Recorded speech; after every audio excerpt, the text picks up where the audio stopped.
Yung Roscom Toda ng Barangay Rosario, maliliit pero mabibilis at matitibay. Umabot sila sa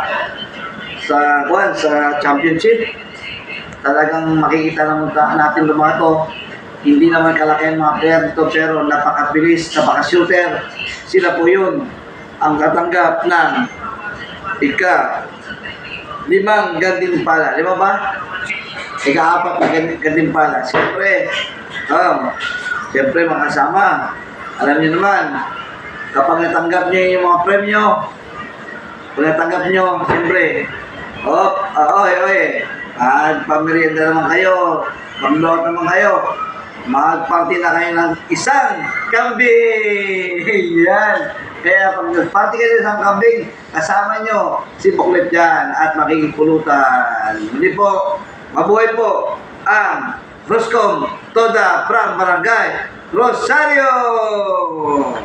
Siyempre, yan. Ang premium po natin, halop po natin Vice Mayor. Magkano kaya ito? Siyempre, si Vice lang nakakalam nun. Si Vice lang nakakalam nun. Hindi ako. Hindi po. Utusan lang ako. Yeah, si Vice po nakakalam kung magkano ang inyong premyo. Yahoo!